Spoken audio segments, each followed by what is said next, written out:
হত্যা, তারপরে তারপরে আপনার নানান ধরনের মাদক, নেশা জাতীয় দ্রব্যের সয়লাব, অশ্লীলতা, বেহায়াপনা, দুর্নীতির একটি সমাজে আমরা বসবাস করছি। কথা বলেন ঠিক কিনা?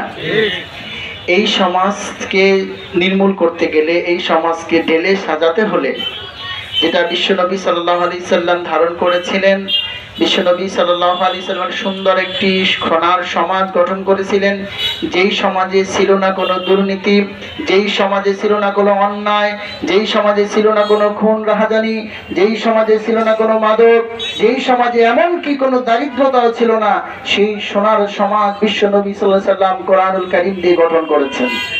বাংলাদেশ জামাত ইসলামী সে একই রকমের সমাজ আমাদের এই বাংলাদেশে কায়েম করতে চায়। আপনারা আমাদের সাথে আছেন তো ইনশাআল্লাহ? ইনশাআল্লাহ। সম্মানিত ভাইরা, আমি আপনাদেরকে বলতে চাই, এই সোনার সমাজ গঠন করার জন্য 4টি কাজ করতে হবে। আওয়াজ দিয়ে বলেন কয়টি কাজ? 4টি কাজ। 1 নাম্বার কাজ হচ্ছে আমাদেরকে আল্লাহর প্রতি পূর্ণ বিশ্বাস এবং আস্থা রাখতে হবে। আল্লাহ বলছেন, ওয়ালা তাহিনু ওয়ালা তাহজানু ওয়া আনতুমুল আ'লাউনা ইন কুনতুম মুমিনিন। তোমরা যদি মুমিন হও, তোমরা দুঃখ করো না, কষ্ট পেও না, তোমাদেরই বিজয় আসবে। সুতরাং আমাদেরকে আল্লাহর প্রতি পূর্ণ বিশ্বাস রাখতে হবে। 2 নাম্বার, আমাদেরকে আল্লাহ তাআলার কাছে বেশি বেশি দোয়া কামনা করতে হবে, যাতে এই সমাজকে পরিবর্তন করে কোরআনের সমাজ আমরা গঠন করতে পারি। 3 নাম্বার, আমাদের নিজেদেরকে ত্যাগ এবং কোরবানির ভিতরে শামিল হতে হবে। ত্যাগ কোরবানি ছাড়া কোনো জাতি কোনোদিন বিজয় আনতে পারে নাই। ত্যাগ এবং কোরবানির মাধ্যমে বাংলাদেশ স্বাধীন হয়েছে। মুক্তিযোদ্ধারা তাদের জীবন দিয়েছেন, যার কারণে বাংলাদেশ স্বাধীন হয়েছে। ত্যাগ এবং কোরবানির মাধ্যমে আমরা পেয়েছি 17 বছরের জালিম দুঃশাসকের সেই নির্যাতন থেকে আমরা মুক্তি পেয়েছি। 2024 সালের 5ই আগস্টে আমাদের ছাত্র জনতারা অসংখ্য জীবন দিয়েছেন, যাদের জীবনের বিনিময়ে আমরা একটি স্বাধীন দেশ পেয়েছি।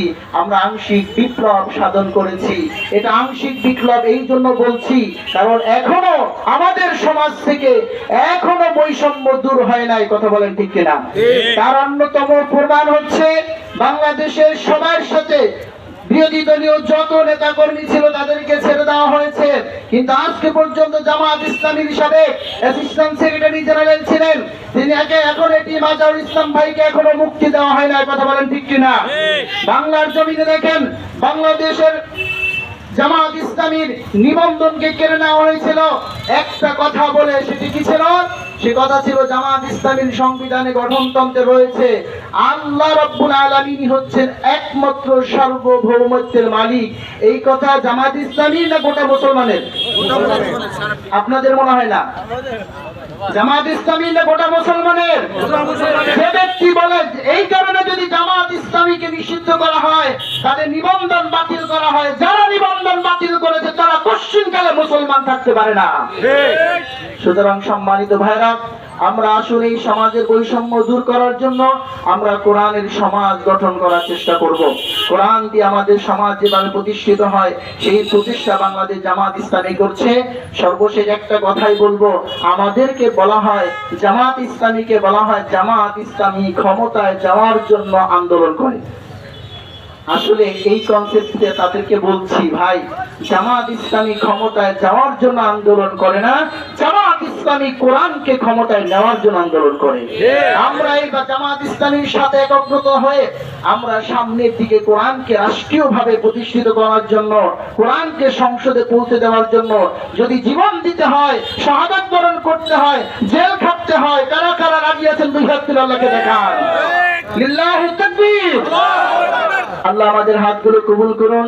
আল্লাহ সুবহানাহু ওয়া তাআলা আমাদের সকলকে বাংলার জমিনে কোরআনে প্রতিষ্ঠিত করার জন্য অগ্রণী ভূমিকা রাখার তৌফিক এনায়েত করুন।